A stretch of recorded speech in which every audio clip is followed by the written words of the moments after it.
Hello, Building with Papa. These videos here that I'm doing right now are more of a training type of video. You can learn layout, learn framing, or if you are a framer, pick up some tips on layouts. I'm also going to do framing. I'm going to do drywall and finishing. I'm also in the layout, I'm showing you how to lay out for doorways properly. Walkthroughs, pocket door, um, and pre-hung doors. These things are very important to be able to lay out correctly. Also, I'll show you how to install these doors, each one of them, the pocket door and the pre-hung door. I'm trying to make this more educational for people who want to learn a trade. And you can also do this at home. If you want to add a wall in your room or in your house somewhere, or you just would like to add a pocket door, get wall square. And if you want to be a metal framer and you want to make more money, then you need to know how to lay out. Not all framers know how to lay out. And this is important, especially if you want to advance in the construction trade and you want to be able to make more money. This will show your boss that you are capable of doing a layout and seeing a job from the beginning to the end. Okay, because once you're gone, all these other finishes have to work together. You're the guy that's laying it out to make sure everything, all the finishes work out at the end, not just while you're there. But once you're gone and someone is there finishing the project, that's why they usually give this to the supervisor to do the layout, because he is looking at the job from the beginning to the end. And you need to know that to be a good framer. All right, we have all three walls laid out. And now we're going to lay out for the doors.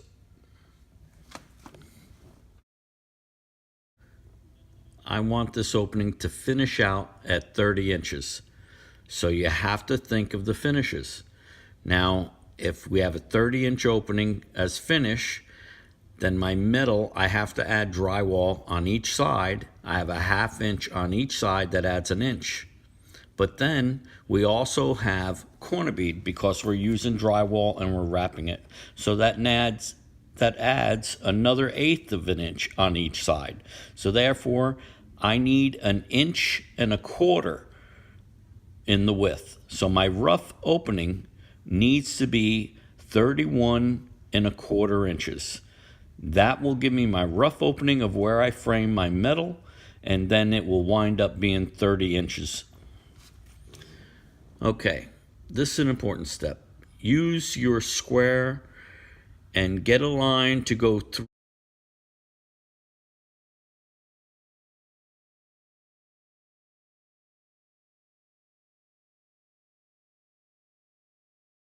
Put your line straight across there, going across your chalk line, and now put your arrow here.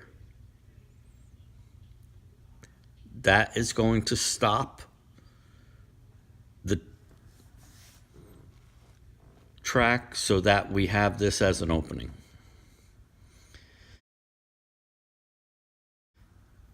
All right, now we're going to work on the pocket door. This is a little more difficult because your pocket door, you have a 30-inch door, and then you have the pocket which goes inside the wall.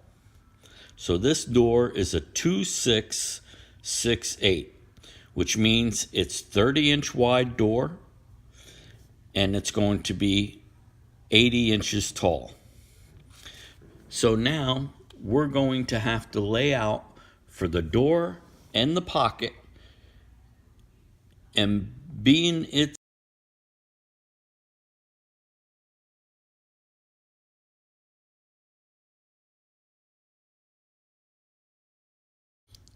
I'm going to make a 6-inch return for this door.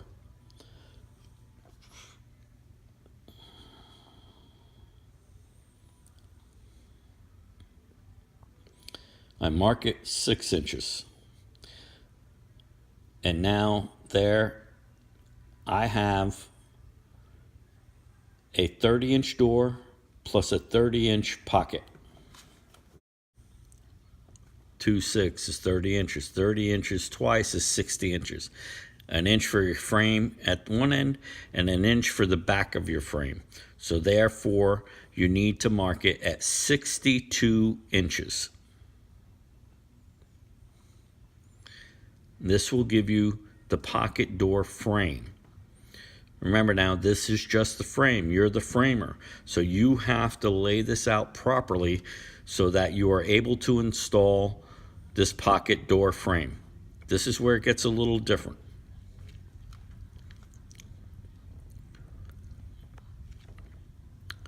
The track has to come all the way through this. So we're going to mark where it's just going to be the door. Because this is for residential, I'm going to use 2x4 PT, and your pocket door does not sit on top of the 2x4 PT. So you have to run your track where the pocket is, but not the 2x4. So we're going to mark the opening, which is 2, 6, so that's 30 inches, plus your frame, an inch on each side. So we're going to mark it at 32 inches.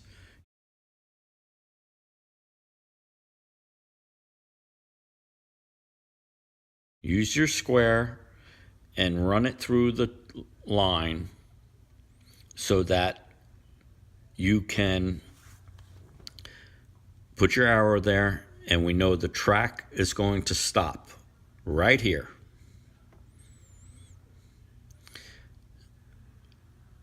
Right pocket door,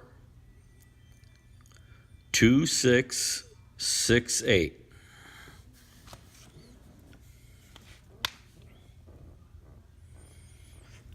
Let's mark it 2 foot 6 inch by 6 foot 8 inch pocket door. We're going to use our square and mark this side. This is where the track is going to stop, but the pocket is going to sit in the track. Put your arrow so the framer knows where to stop the track. And you mark it track. The reason I mark it track is because I'm going to put the PT 2x4.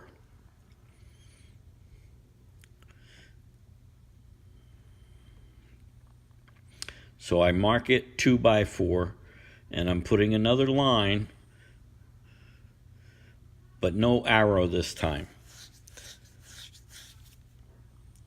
All I'm going to do is mark it, and then I'm going to circle that line so the framer understands that the 2x4 is stopping there, but we want track to run the rest of the way.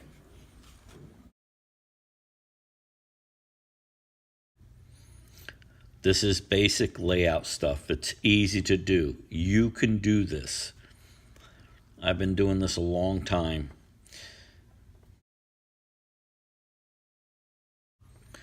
Okay, let's get to the last one. This is going to be a swing door, which is called a pre-hung door. We're going to use 2 foot 6 by 6 foot 8 again.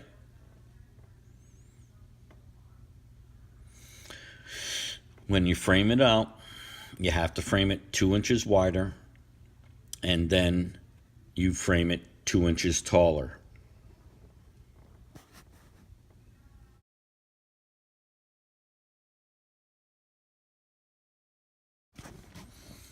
Your pocket door is going to be higher than your pre-hung, and your walk-through is going to be lower than your pre-hung.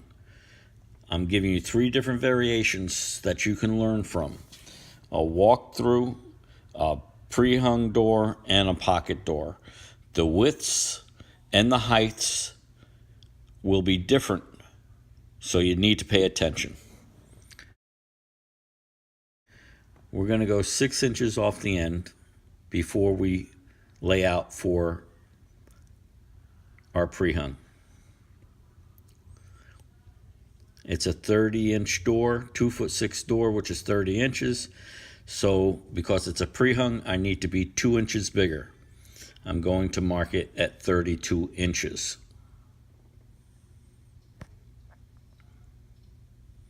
Use your square again, make your marks.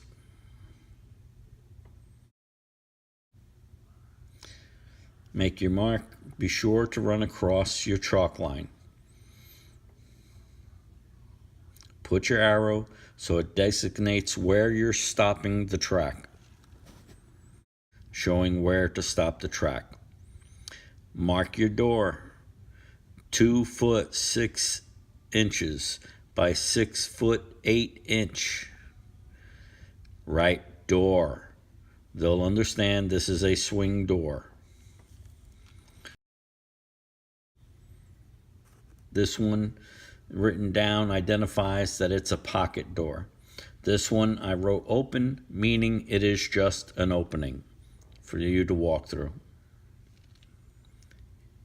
Each one gets framed differently. All right, I'm going to show you how to frame it. Well, I'm hoping that these videos help you to learn more about each of the trades and be able to go somewhere and get hired doing some construction. These are all basic, they're very simple, and if you listen to what I'm guiding you with, this will help you to avoid to make the mistakes that are commonly done on a job site. Well, I hope this helps you. I hope that if you learn these things and you can prove to your boss that you are capable of doing more, that this will help you to earn more money on your job. Okay, Building with Papa. Please send me your emails for things that you want to learn. I will be happy to make videos of these. Well, Building with Papa. Continue to watch these series. It's going to be a series. I like to explain through them.